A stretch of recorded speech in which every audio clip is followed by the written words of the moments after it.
Esquizofrenia, além do comportamento errático. Há anos, médicos e defensores da causa vêm pedindo que a mídia pare de usar o termo esquizofrenia para falar de políticos, do mercado de ações, do clima ou de equipes esportivas. Na era das mídias sociais, isso deveria se aplicar a todos nós. Embora seja verdade que alguns dicionários incluam uma definição secundária de esquizofrenia como ter qualidades e atitudes contraditórias ou antagônicas, isso perpetua um uso imperfeito e uma percepção estigmatizante da doença. Na realidade, a esquizofrenia é uma doença crônica e grave que pode interferir com a capacidade da pessoa de pensar claramente, lidar com as emoções, tomar decisões e se relacionar com os outros. Ela varia de caso para caso e os sintomas variam de delírios e alucinações e apatia emocional e problemas de memória. Há mais de uma década, psiquiatras da Escola de Medicina de Harvard publicaram um relatório constatando que dos 1.740 artigos de jornais de 1996 a 1997, que incluíam a palavra esquizofrenia, quase um terço usava a palavra no sentido metafórico.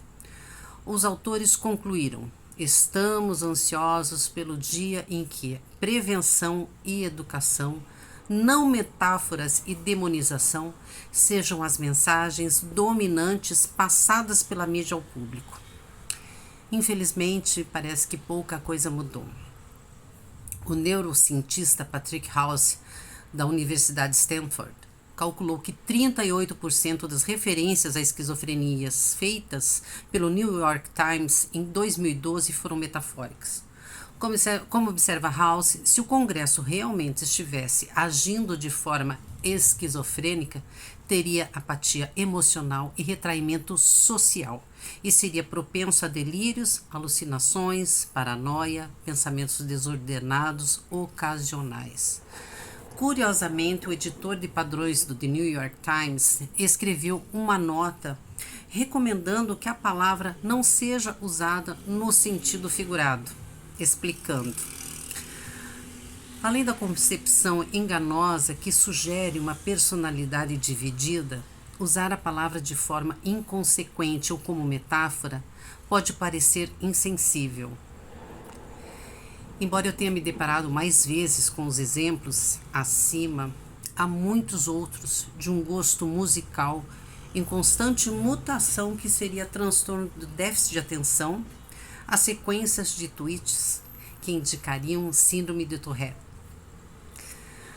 Quanto mais os nomes de doenças mentais aparecerem em nossas conversas como autodiagnósticos brincalhões e adjetivos mal empregados, mais difícil que as pessoas diagnosticadas com o problema falem e sejam ouvidas.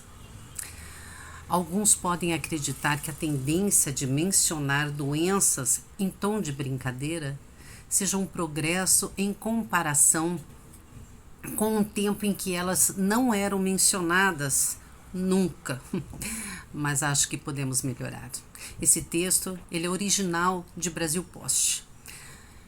Estamos no momento em que existe uma guerra declarada onde utilizam de todo tipo de recursos. Figuras públicas que atingem milhares de seguidores sem sequer se preocuparem com o uso inadequado das palavras. Pois bem, se você sai de casa com previsão de chuva, sabe que irá se molhar. Então, para os que são formadores de opiniões, devem saber que a partir do momento em que jogam nas redes sociais um texto ou uma frase, terão claramente um retorno dos seus seguidores e dos que, como eu, recebem o alerta do mau uso da palavra esquizofrenia.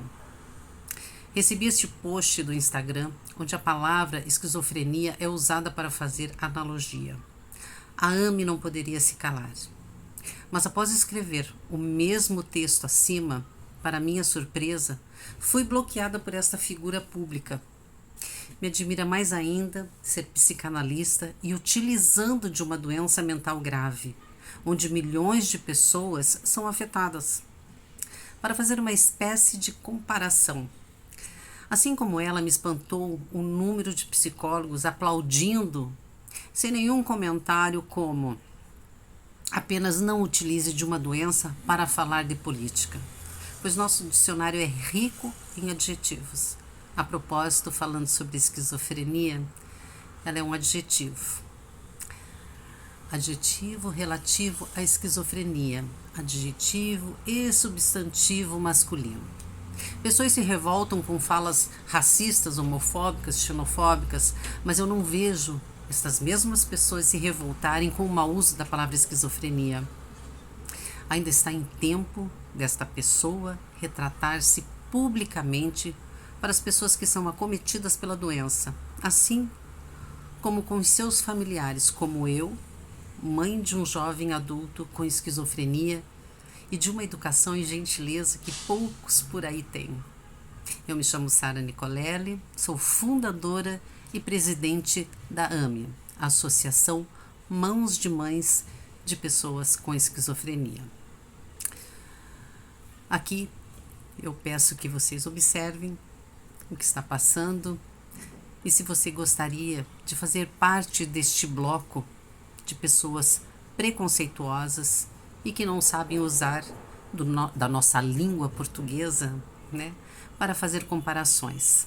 E como dizia Einstein, é mais fácil desintegrar um átomo do que acabar com preconceito. Eu tenho esperança de mudar isso. E você?